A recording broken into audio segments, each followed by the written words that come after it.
we ask for active participation in the following form. You either have access to a form that is responsive to the writer experience and has the questionnaire on there, or you can go to an online form, which is exactly the same and is accessible to screen readers. tinyurl.com, Writer Experience 2024. Thank you. And just to give you a little foreshadowing, because I know people like that, we're going to journey map some of these writer experiences later on so that we can talk a little bit about how we translate stories to data and sort of some of the process of how we come up with data standards that are actually responsive to some of the writer experiences. Yeah, so we're going to start with the in-person panelists. Jenny, would you like to introduce yourself? My name is Jenny Anderson. Can you hear me? Yeah. Okay. And I live in Linwood, Washington. I am a very frequent writer of the DART program of Snohomish County, which is the paratransit of Snohomish County. And I also am attending Seattle Bible College for my ministerial degree. I have been involved with the TAC program before, which is the Transportation Access Committee of the DART program. Yeah. Do you want me to continue talking? Yes. Tell us a little bit about your experience riding transit. Sorry. My experience with DART, I've been on the DART program for 30 years now, ever since I found out I was going blind. And I raised my 2 boys on the DART program, if you can believe that. They were teenagers when I found out I was going blind, so transportation for us was limited. And they rode the DART bus right along with me. And I have been known to advocate with what's going on wrong with the DART program because of the fact that I don't just stand up here and gripe about it. I complain in a legitimate factor what is going on so that they know what the problem is and can deal with it. And I have been frequently known to turn down rides because they are late a lot. And when I do turn down the rides, I do let them know why I've turned them down. I, for one, am on the Section 8 program, which is a federal assistance program. And in my particular case, my doctor does not want me under a lot of stress. So when the DART program is going to be that late, and it means me getting to school late, I have full permission to document why the bus is late, why I'm making the decision that I'm making, and then call Uber and document the fact that I've taken Uber and they will take it off my rent. That's one of the logistics for me. That's not true for everybody, but that is true for me. I have complained to DART many times, and I do work with them on a regular basis on what is going on with their situation. Thank you, Jenny. Yeah, thank you, Jenny. I especially appreciated the interview that we had prior to this panel because you mentioned how the rides missed for you are related to school. And, I was wondering if you could talk a little bit more about your experiences with DART and the 30-minute window. DART has an access time to show up within, and they give you that 30-minute window each time they call you to let you know what your window is, per se 12 p.m. to 12:30 p.m. And they have a requirement to show up within that window. If they do not, they are supposed to be letting you know that they're not going to make it within the window time. Unfortunately, in my case and a lot of cases, they fail to let us know that they are not going to be there on schedule, and it holds us up. Yes. My grades are count against this. When I'm late for school, it's counted against my grades. Yes. And I recall you mentioned an experience where you felt like a rider or a driver didn't meet you where they were supposed to. Can you speak a little more about that? I had a no-show one day when I was getting ready to get my bus. I did not know that I was no-showed, and I was sitting there waiting for my ride. I finally called DART on their regular line and sat there on hold forever while I'm waiting for my ride, only to find out my ride had in fact marked me a no-show, and would I like another ride since it was their fault? Well, I said, well, that's not a yes or no question, because I was going to a meeting where I was at, and am I going to make it on time for the meeting? If not, how late am I going to be? And I need to let them know that. And by the way, if I dare hang up the phone with you trying to confirm those questions, I've lost my place in line. So in the end, I had to say no to the ride. Yeah. Thank you for sharing, Jenny. And one last thing before we pass it on to Joe. I also appreciate the bit that you said about wanting the driver to meet you at the bottom of the stairs to help you, actually get on the DART bus, which I think is another consideration that we should mention. It is very typical in my case and in a lot of cases where the driver is supposed to come outside the bus and meet us at the bottom of the stairs to the bus. In my case, I can't speak for everybody, but in my case, more times than I care to count, it's been a new driver, and I have had to let them know this is what you're supposed to be doing, meeting me here to see that I safely get on the bus. Unfortunately, I can say unfortunately, I'm not the one who writes their paycheck, and I would really appreciate it if that was included more in their training. All right. Thank you very much, Jenny. Okay. Okay. Joe, would you like to introduce yourselves and, yeah. Why doesn't Jerry go next? Jeff? Okay. Okay. I'm Jeff Abrams. I live in Kirkland, lived in Seattle area my whole life. I worked as a database engineer at Microsoft for 15 years until blindness forced me to retire about 12 years ago. Since then, I've done a lot of advocacy work, technical work with a variety of the agencies around here, Metro, Sound Transit, HopeLink, on their websites, and trying to make them a little bit more accessible. For my story, I thought I'd just kind of tell you a typical ride. Well, this isn't really typical, but it's not that far from being typical. It was about a week ago on Friday. I have a daughter who lives in Madison Park, and a grandson, 1 year old now, and so I wanted to go and visit him. I haven't taken transit to go to Madison Park from Kirkland, but I figured I'll give it a shot this time. And so, using a variety of the different transit apps, I used Find a Ride to find out what the best way to get from Kirkland to Madison Park would be, and it turns out that there's a couple different routes.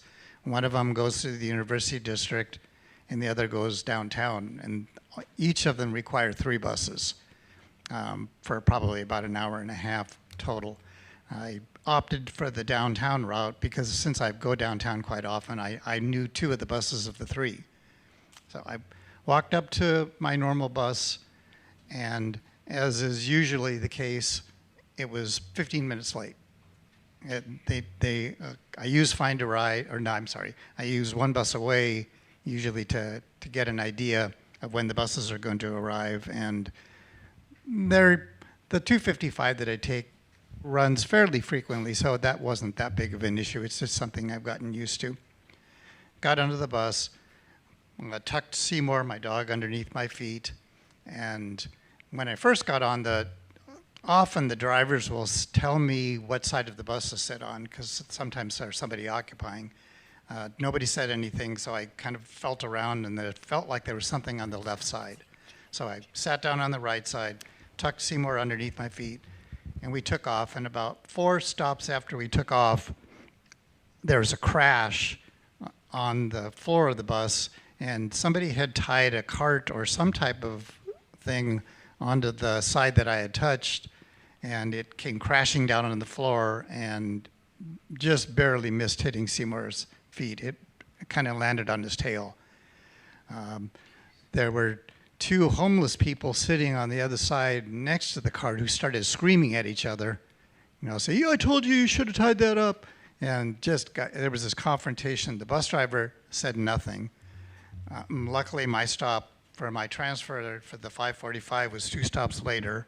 I got off on that, and we settled down for the ride downtown. Now, once getting downtown, I was supposed to get off at the 5th and Pine exit. Got to 5th and Pine, pulled the cord, bus went right by it. I walked up to the bus driver saying, this is my stop. And he said, there's construction going on here. I can't stop here. I'm sorry. So he went on 1 or 2 blocks further. And when I had done my research prior, I knew that the number 11 bus that would take me to Madison Park picked up at 5th and Pine. I asked the driver, I said, I don't know where to get my bus now. Where do I pick it up?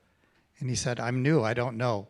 And he left me off, and I stood there hopeless. I didn't know what to do.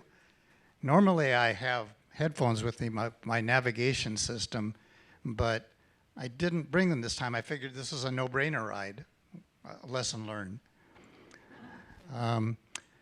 I asked a variety of people and managed to find my way to the Fifth Avenue Theater, and we finally called my wife, who was at my grandson's. I wanted to do this on my own, but embarrassingly had to call her. She picked me up at the Fifth Avenue. So that's one of the typical stories you have to deal with.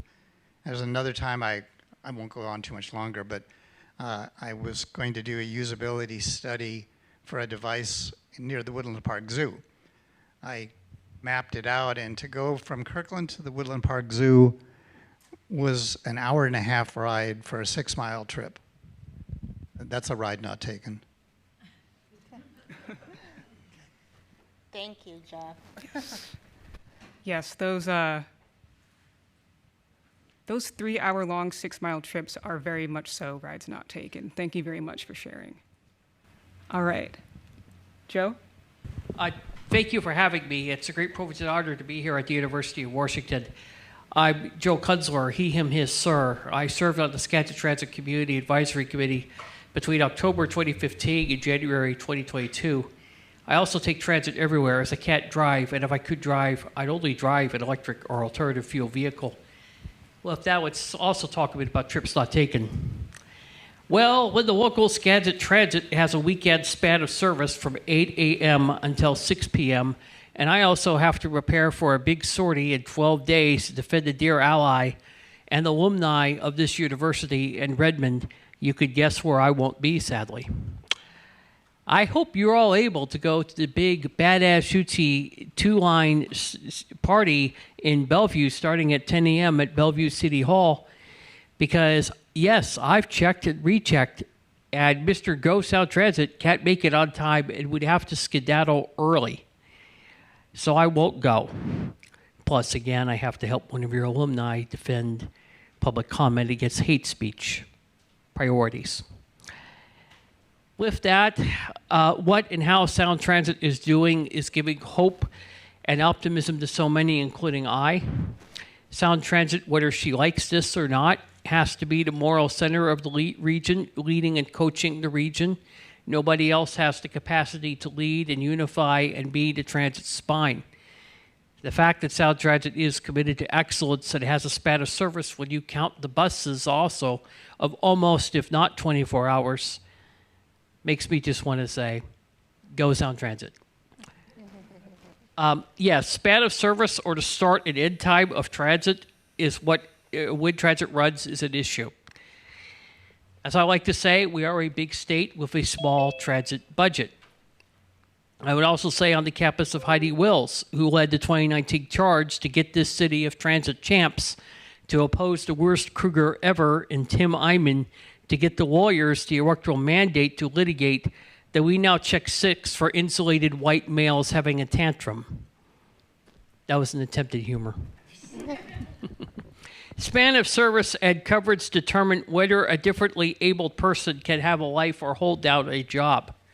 Additionally, not having bus lanes and having to make connections means having to pad trip planning.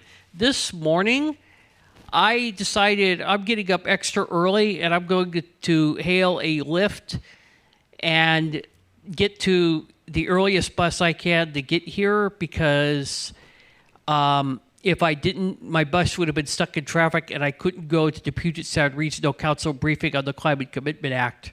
So I'm happy that I did that, and the Lyft guy only would have gotten $8 for his trouble, so I tipped him 4 and made it 12.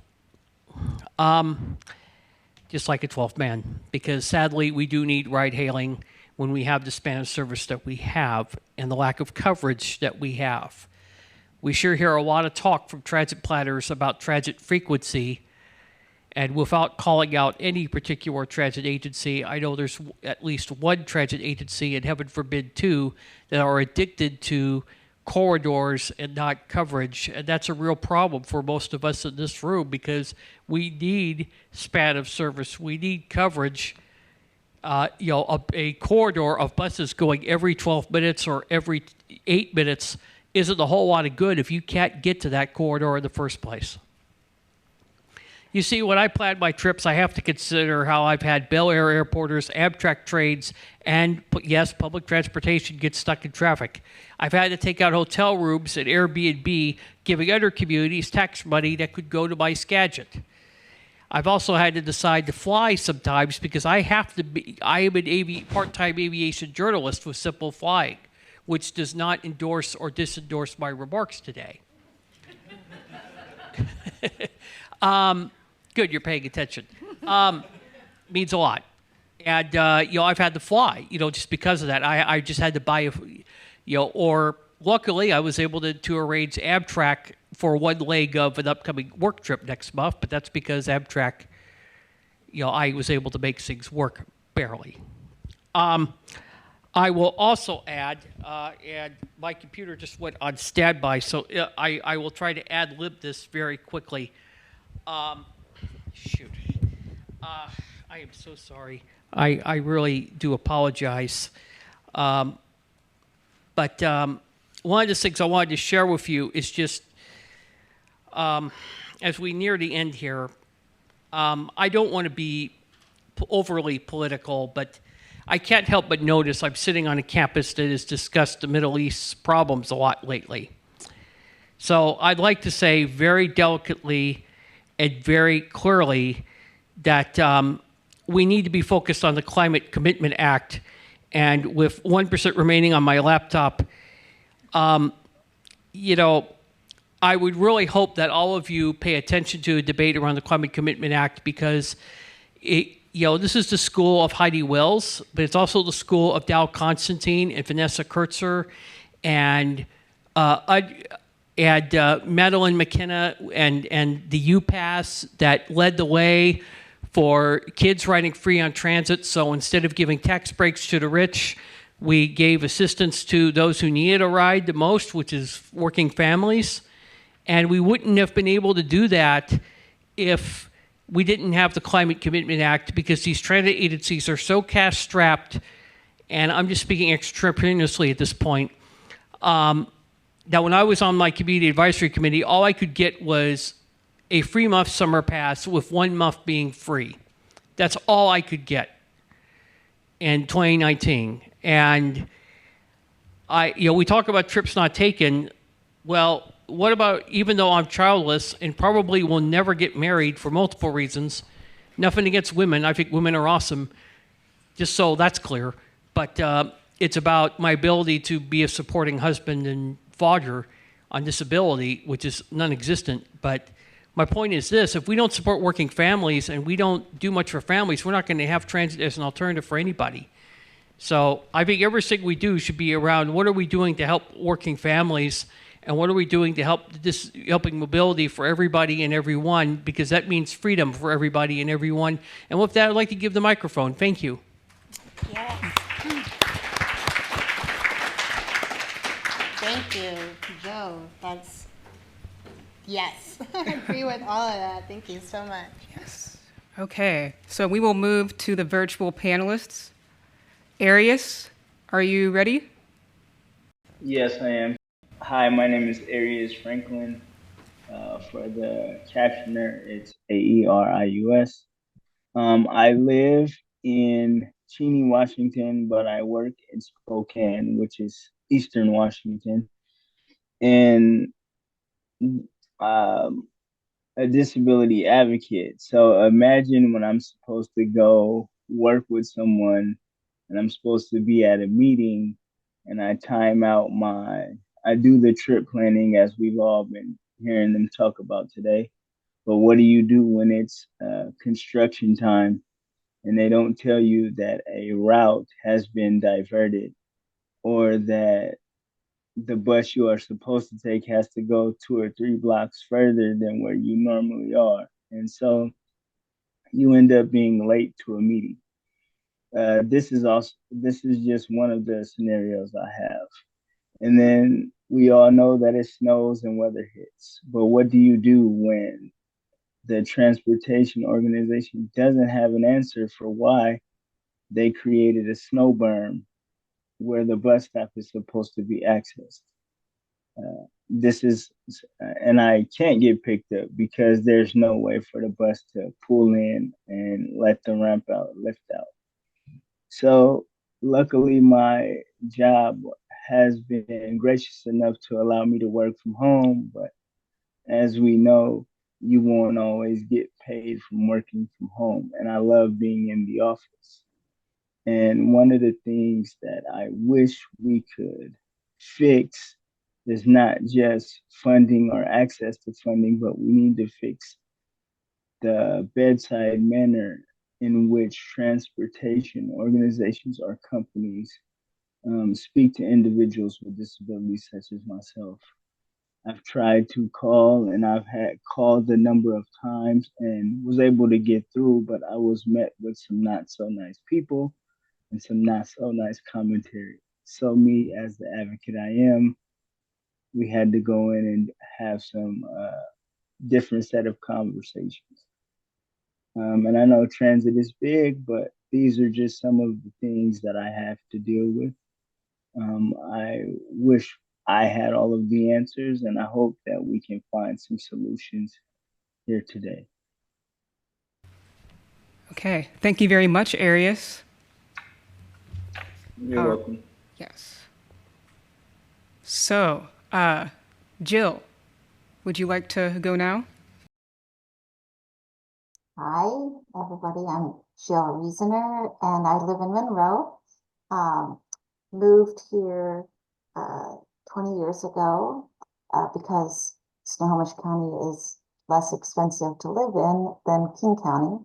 And at the time, I was driving, didn't need public transportation, so I didn't really consider that when I moved here. I live 1 mile from downtown. So although my blindness allows me to qualify for paratransit, I am out of bounds of it. So I can't take those trips. Um, I am, it's been about 15 years since I've surrendered my driver's license. So I'm now, needing to depend on others to take me places. And you can imagine a friend calling you over and over, um, can you take me to the grocery store? Oh, I just went yesterday. It it's somewhat difficult to for both the asker and the giver to coordinate everything. And I love my friends, but I understand that it just gets tough. Oh my gosh, Jill is calling again. You know, and I got to the point where I just didn't ask. So there's a lot of that was frustrating.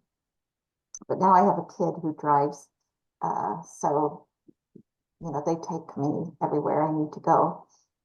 The big thing is, so it's been 20 years in Monroe, and there hasn't been a bus stop in my neighborhood my neighborhood is huge, and there would be a lot of opportunity for riders if there was even just one bus stop and a bus that came even once an hour.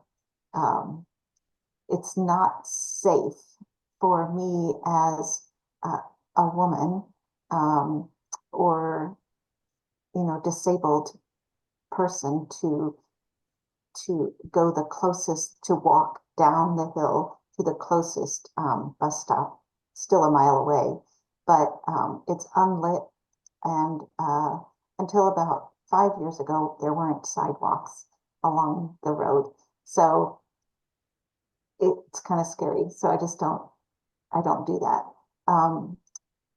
And I am moving so that I can be more independent. I want my kid to be able to launch, and instead of me being dependent on them, I want them to just be able to go and do their own life. So I'm moving, to Everett or Linwood, someplace that has reliable transit. And going from like suburbia to more of an urban environment, it's worth it. That's what I want. That's what I need, is that independence. I was gonna say something, that the population has really grown, so it would be worth looking at with the city of Monroe to get some, even one bus that can go throughout these neighborhoods. Our neighborhood is not the only one now that's huge. The city of Monroe is growing exponentially. So it's worth getting people access to public transportation. Let's see. In school now, but it's all virtual because that's necessary. I did go to school I guess it's been about 10 years, and that was at the Edmonds Community College, and I was relying on a friend to go to and from, 4 days a week. It was a lot to ask, and then I didn't realize that being a paralegal required you to be in the office for the first year. So all that training kind of went by the wayside because I wasn't, it's just not practical to rely on some person to take you, to and from work every day. So I'm now, I'm back in school, but I'm studying digital accessibility so that I can work from home and benefit, whatever website I'm, going to be working on to make websites fully accessible to all sorts of people, anybody, everybody. So I'm glad to be doing that. And I'm glad to be here and advocating for everyone to have equal access, where this already, everyone knows this, but me having access, us having access doesn't take access away from you. It just broadens everyone, the accessibility broadens. It doesn't take away from anyone. So that's all I have to say. Thank you, Jill. Yes.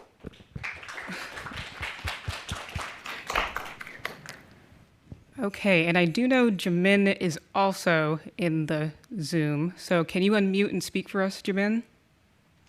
All right. My name is Jamin Mason. I am from Kitsap County, Port Orchard, Washington, to be more specific. And I was going to give you a taste of travel. I was just blessed with, I'm also a reparationist, and I was blessed with the opportunity to go and do a 14-minute speech at the Lincoln Memorial, where one of my favorite activists of all times, MLK Jr. Read his "I Have a Dream" speech.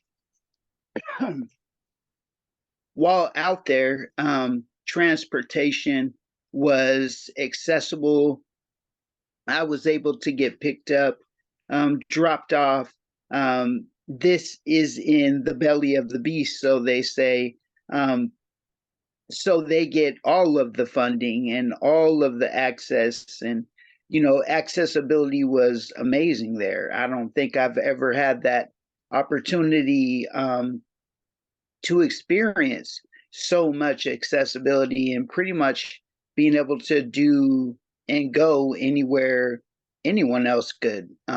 It was pretty amazing. Got to see some amazing things, and then reality hit, and I came back home. I live in Port Orchard, Washington, which is kind of branched off from Seattle, about an hour and a half away. Came home, and the airport, I went through Alaska Airlines, super awesome, very attentive, very helpful in any way, even gave me a blanket, thank God for what is to come next. So the attendant brought me downstairs. They said, "Oh yeah, an Uber will be here, should take about 30 minutes." So I sat there, and I sat there, and I sat there, and I looked at my watch. It had been about 3 hours. It was cold. It was actually freezing. It was last weekend when it looked like it might be pretty outside, but when you got out there, you realized, oh yeah, we're back in Washington. And to go from 48 degrees humidity in DC to Washington cold, sitting in a parking garage where your MS is either heat sensitive, high sensitive, or cold high sensitive. I was sitting out there shivering, and luckily they gave me the blanket. Then, sorry to be gruff, but I had to use the restroom. And I had to take that blanket and cover myself to be, I guess, modest and not, there were Yeah. kids around me, and, I mean, to be as modest as I could. But embarrassment times 20. I ended up getting a ride. There were quotes from $550 for a 56-mile trip. Luckily, my travel agent, she, was pretty much doing her job and just really going to bat for me. A guy from Seattle agency came and dropped it to $260, which is still outrageous, but he brought me home at 9 o'clock. I had been there since noon. That's a reality that a Washington State, to go from just amazing and the best experience I've ever had with transit, because they got the money. Like, they literally, the Treasury is right outside the door, and they get the money to get accessibility like that. So in Washington State, I believe we should have, maybe not as good, but I believe we deserve, as a constituency that makes up 1/4 of the United States, which the disability community does. We need to speak up and speak out and really get things that actually don't have people out freezing and with a disease that really that antagonizes or makes whatever you're going through worse. So yeah, we need to pay attention to the disabled community. I hope that's about 5 minutes, y'all. I would kind of just went for the hill, but and I hope I was understood, and you guys can see through my eyes today. And I'll yield with that. Thank you for the opportunity to speak.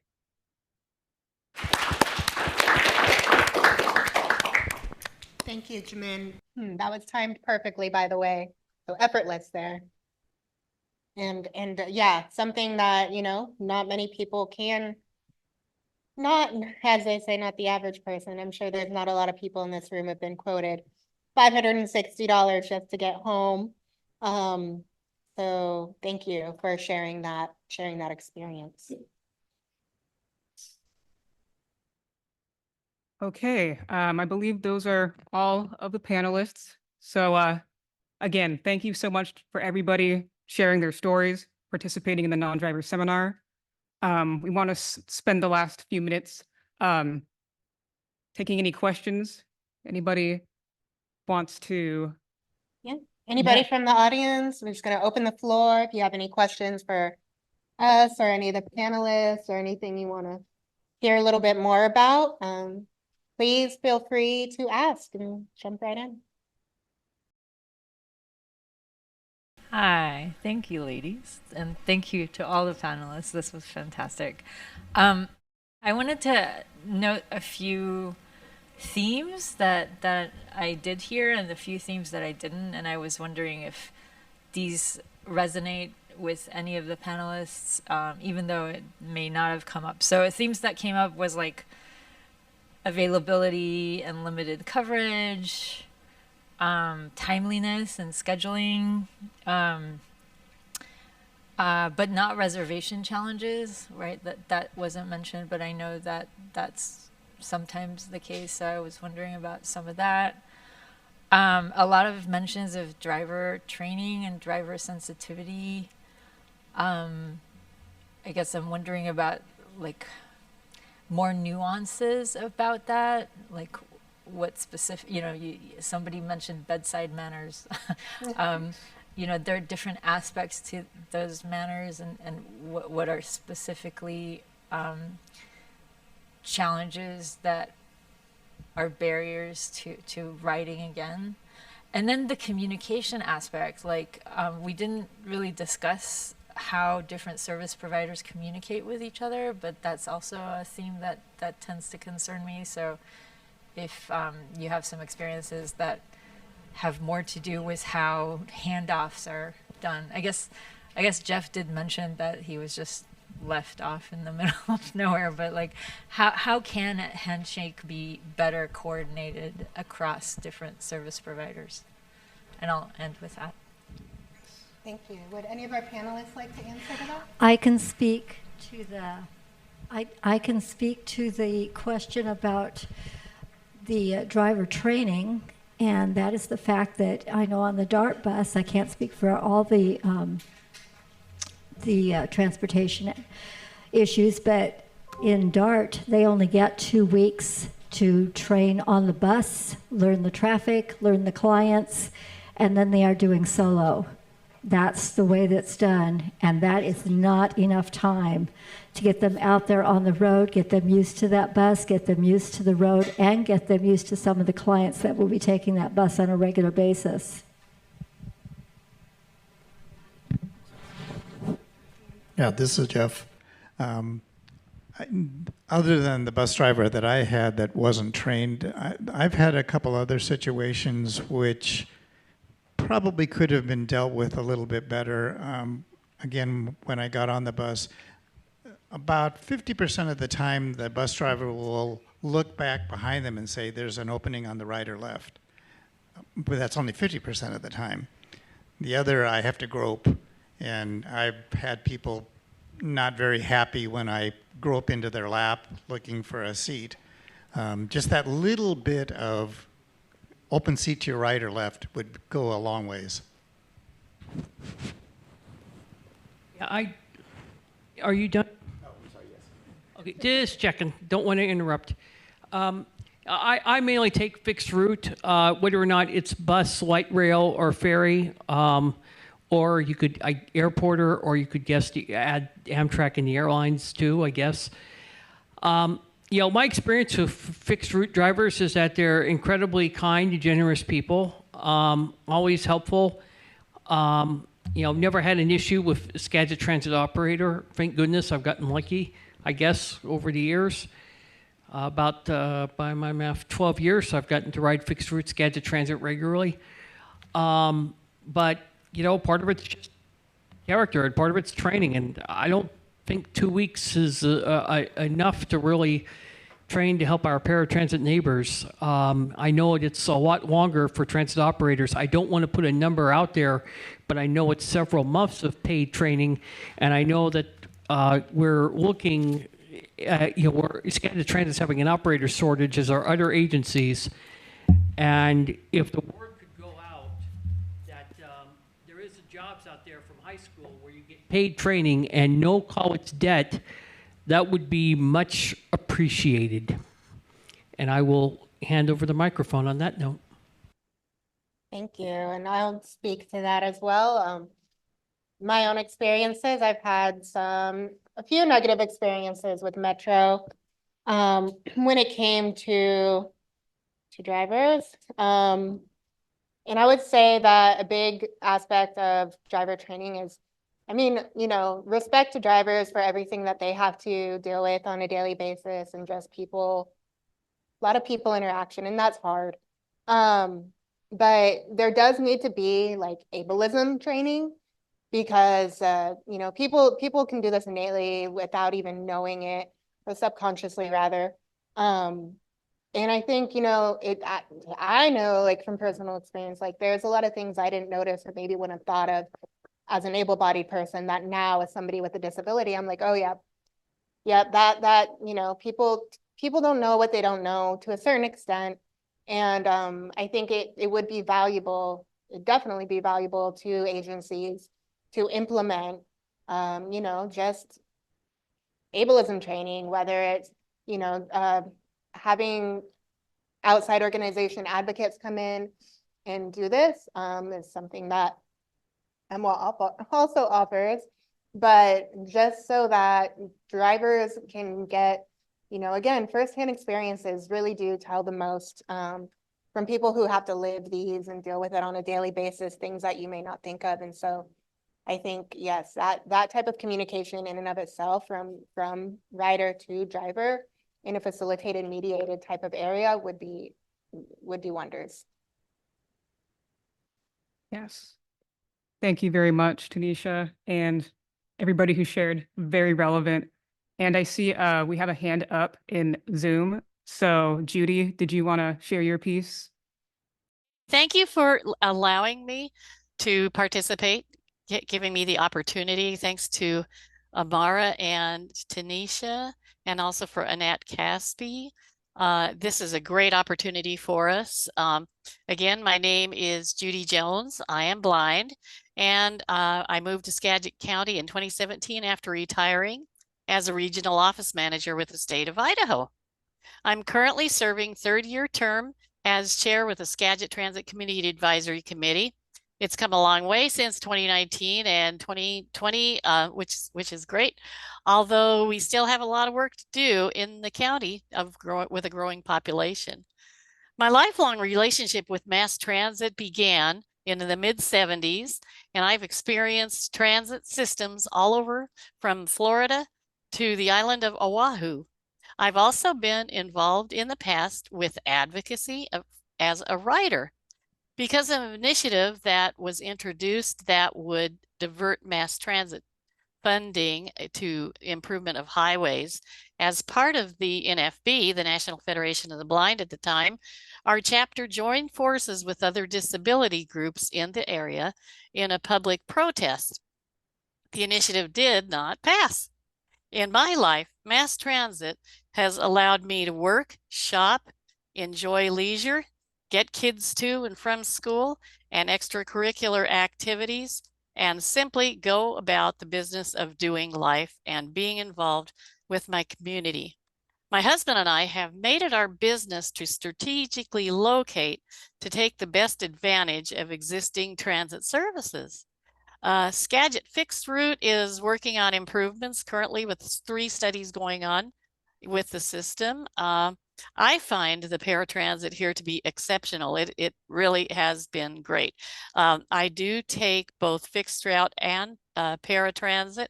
I have what they call a conditional eligibility, which is where one actually decides if you want to take a fixed route or if you're going to take paratransit. But the way the paratransit works is they've got a half-hour window, and you can ask to be to an appointment by X amount of time, or you can say, I need to leave that appointment. No earlier than. And so they go by the no later than, be there no later than, and leave no earlier than. And that seems to work out well.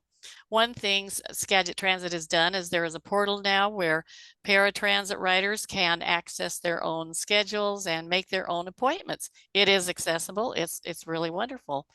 There's an overall desire by seems like residents they want to see increased hours. And like Joe said, the weekend hours are really not the greatest. And I'd also like to see increased weekday hours as well. There's just a high interest in exploring the microtransit concept in our area as well. So that would be a good thing if we can get pilot program going. But I count it a privilege to be involved in volunteering with Skagit Transit. And I'm, just working and striving to make better living for all of us who need mass transit through a better mass transit system. Thank you for allowing me to speak. Thank you, Judy. Thank you. One brief little thing I should add. When I was talking about operators, I forgot to add that Skagit Transit, we now have one training pipeline for both paratransit and actual operators over several months, and you get a commercial driver's license. I also should add for the Seattle audience, and you may want to tell students and such, my understanding is, and I could be wrong, but King County Metro offers a part-time transit operator option, so you could be a student and a transit operator and help relieve some college debt. So just putting that out there. Hopefully we can get more transit operators and less college debt in the world. Yes. Yeah, question over here in the audience. Kohei was also an exchange student, lived in my house for a little while, so he's from Japan and awesome, so say hello to him if you have a chance.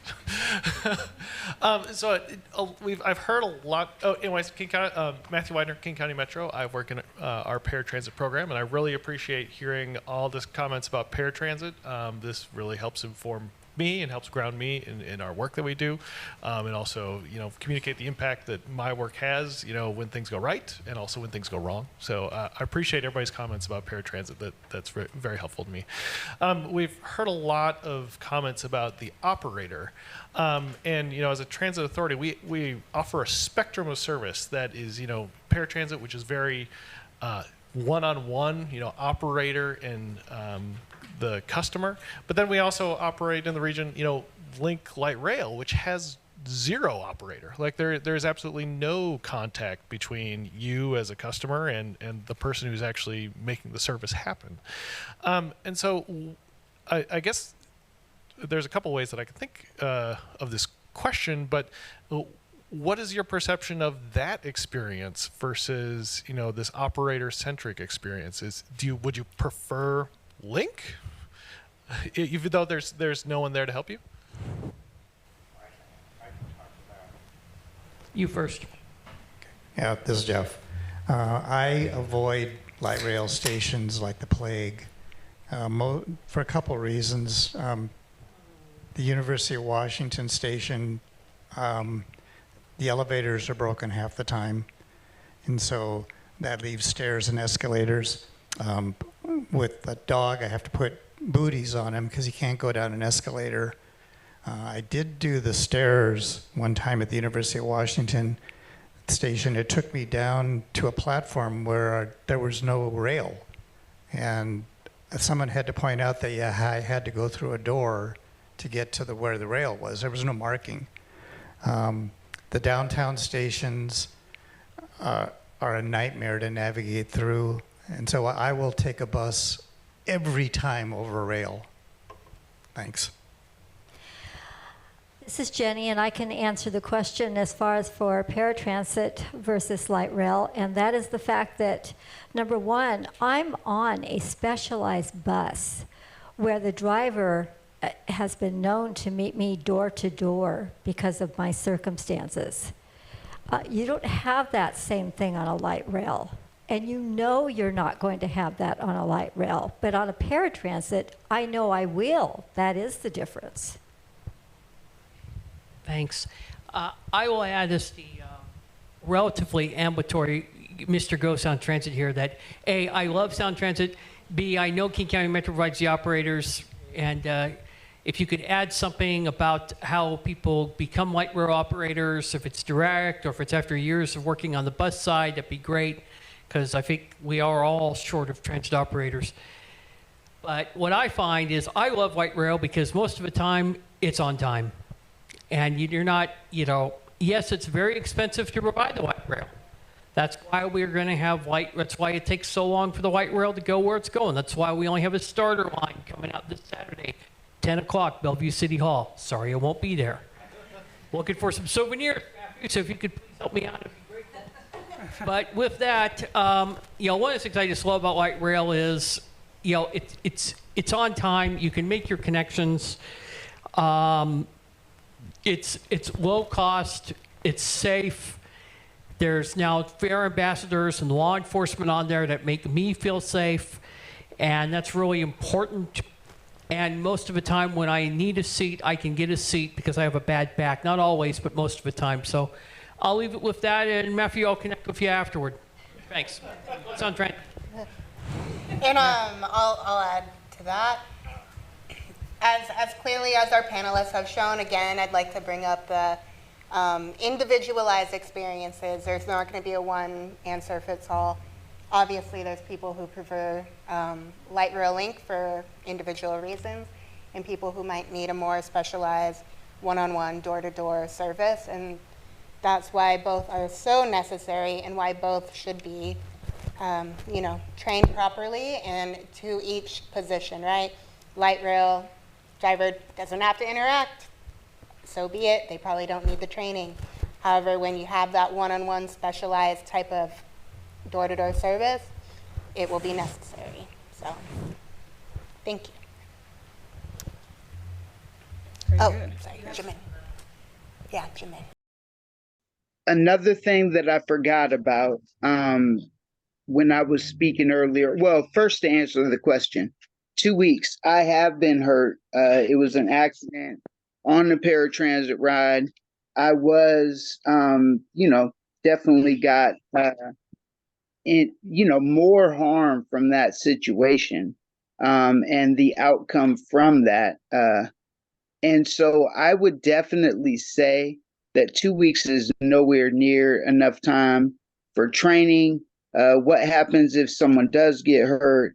Luckily, people were on deck that actually had a sense of, what to do, who to call, where I needed to go. It was a head injury. And so 2 weeks just does not seem like enough. But, as opposed to like you said, we just literally pick people up, drop them off.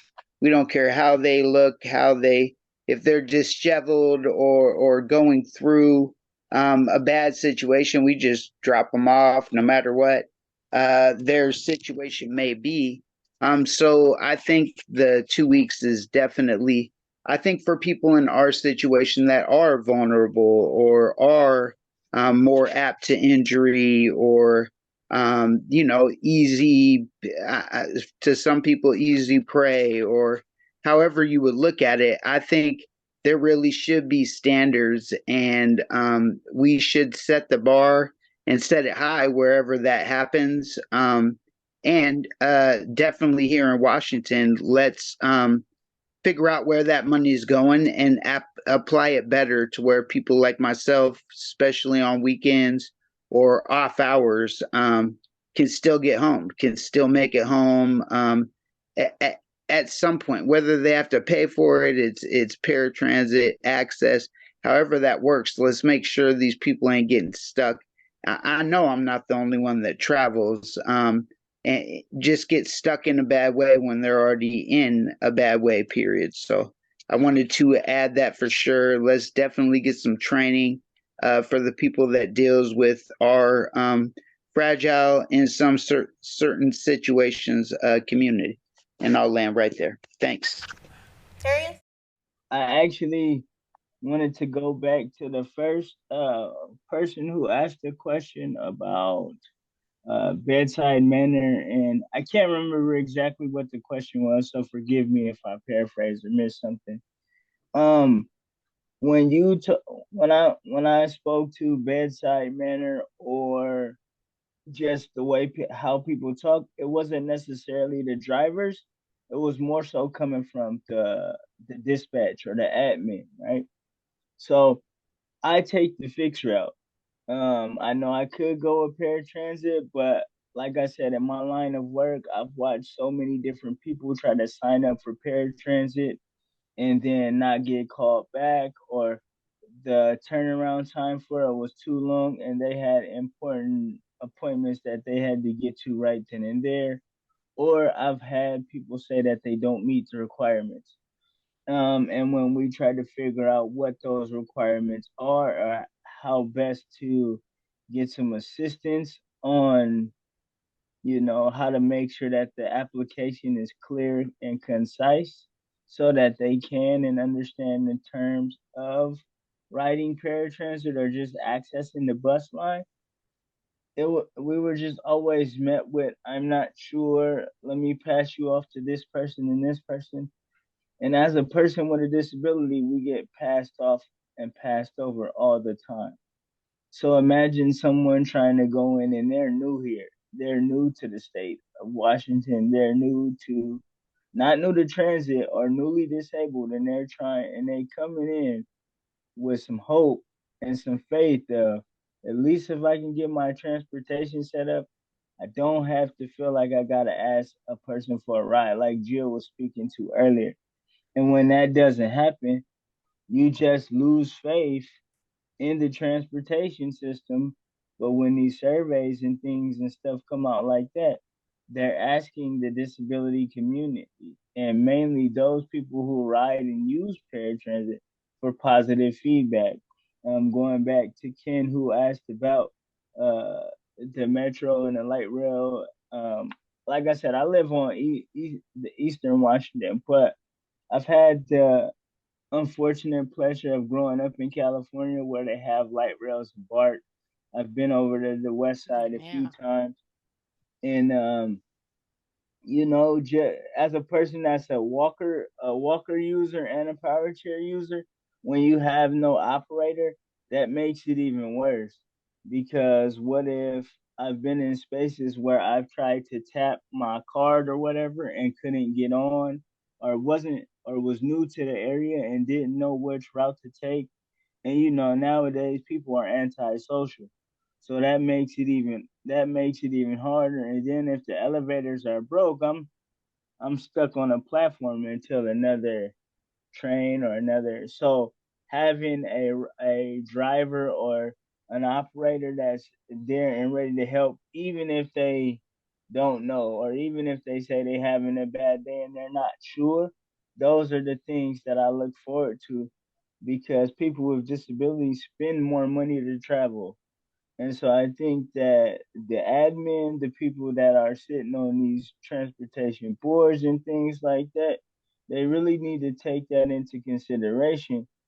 Because if I'm coming to your town and I have a bad experience about it, I'm just not gonna spend my money there. I'm taking the time that I was supposed to enjoy your city and do work in your city or your state to leave to get up out of there, and I probably won't come back. You know, Right. uh, and just kind of to echo on, and I won't take too much time, any more time, but just to kind of echo on, some of what the other panelists were saying, especially Jermaine when he was talking about, transportation through his eyes. Like, even if I've been stuck at airports and couldn't get rides home, but the difference is, what if you in your city and you trying to get home, but nobody's alerting you that they doing these big construction projects, or you just have a driver that's having a bad day. I don't think it necessarily just starts with the driver training. I think it starts with the way that the whole administration, and Good point. when you hire a disability coordinator, right? We really need to look at a lot of what that means to the admin when y'all hire somebody who's supposed to be a disability coordinator.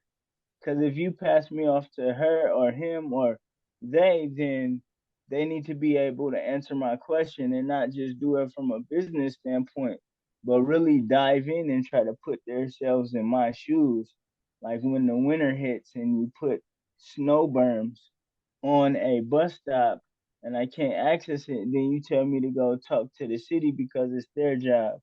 And I called the city and the city says it's your job because those are your bus stops, right? And then if I'm in a bike lane or something because I can't access the sidewalk because of the snow and ice and I get hit, then I gotta figure out who's gonna pay my medical bill. My insurance will cover it, but that's not the point. Like we gotta create some better access lanes. I would love it if everybody involved in transportation they really talk to us as a disability community instead of talking at us and saying, well, what about Yeah. this? What about that? Because you invite us in and we sit on these boards and it looks like we're almost tokens.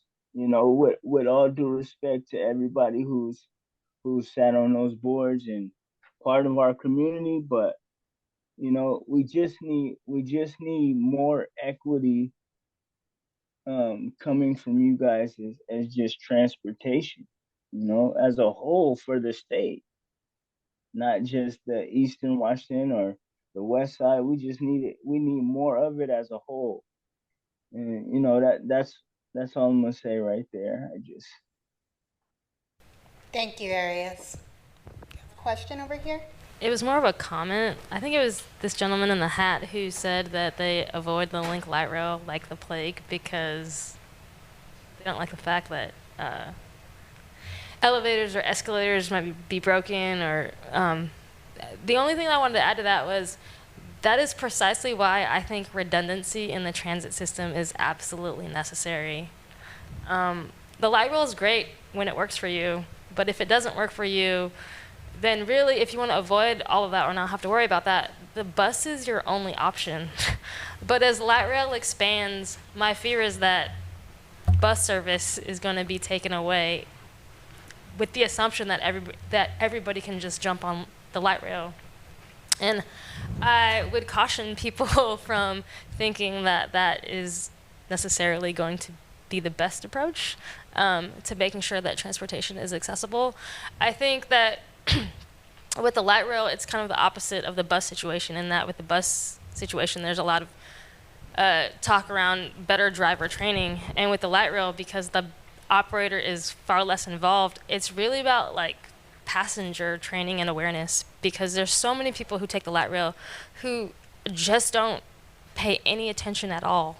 It's almost as if they get on the light rail and they're totally oblivious to the fact that there's people behind them or that people need to get on the light rail before they get or people need to get off before they can get on, or people just get on the light rail and stand there and like stand in front of like 4 seats, and I'm just like, either sit down or move. Yeah.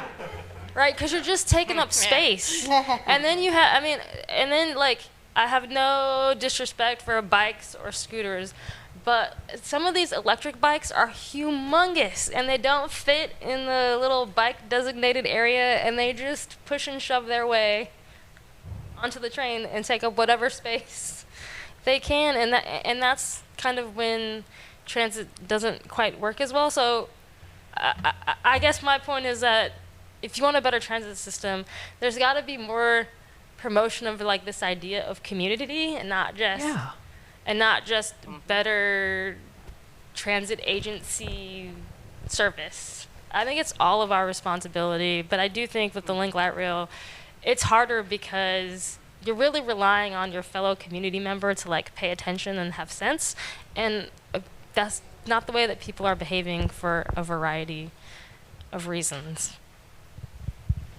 Thank you. Yeah. Thank you. Respond to that, Jeff? So Jeff, sorry, I forgot your name. Sorry about that. No,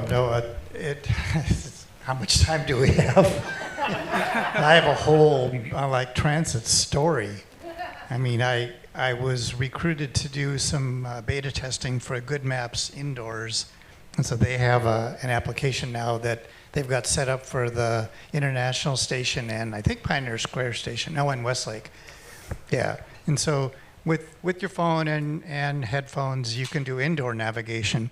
But during the beta testing, we were at the International Station. You have to wear your phone in a camera viewable position because it uses, I think it uses LiDAR. But while we were doing the test, I luckily was flanked by a couple of other people from Good Maps because they said somebody came up to me and was trying to take my phone from my pocket. We navigated around to the platform where the train was, then we had to take an elevator. We went into the elevator and then the people there said, no, we don't want to go in the elevator, there's poop in here. And so it's not a conducive, friendly environment for when buses are a fine alternative as far as I'm concerned. They may not be as fast, but the downsides aren't there. That's all. Thank you, Jen. And I have a few thoughts. I will be quick because I know it's already 3:14. We'll have to wrap it right after you, Joe. Roger that, so I'm going to go fast. First thing is, I agree with you. We need more community. I wish Elizabeth Trunke of Sound Transit was sitting here today because she used to draw on the side of the doors. Don't crowd the doors for a beautiful monkey. That artwork is sadly gone. We need it back. And frankly, we need to have a rider experience panel, talk to Sound Transit, and that needs to be on the agenda for this summer with Jeff and myself and a few other great Sound Transit fans all around the world. Second point I want to make is that this thing about buses going away, well, for community transit, not to put them on the spot, and it's public record, I've got issues with them, is there's a lot of places that community transit doesn't go. So what they're doing is they're taking away the direct buses to Seattle, and they're deploying those service hours into coverage. And one of the places that I lobbied hard for them to serve was the Future of Flight. Now, the Future of Flight is like at the tip of my finger, okay? And the slope, and where my elbow is where the bus stop is. It's a very steep hike, and when you have a backpack full of camera stuff, it becomes like a kind of, or a $12 to $15 lift. It becomes kind of prohibitive. So, having a bus there is only equity when it's the #1 tourism destination, and there's a lot of volunteers that have quit. So that's my second thought. My third thought is I just want to take a moment. I want to say thank you to all of you. I know you've heard a lot of complaints today, but you need to be thanked for caring about us because I know that's emotional labor, and I know that some of you are starting to look for the exits because you've got family to retrieve or connections to make. And I just want to thank you with all my heart for caring about us and making America what America is. So thank you. Yeah. Thank you. A huge thank you to Dr. Annette Caspi and her whole team and the Tasker Center for having us here today. So thank you, everybody. Thank you.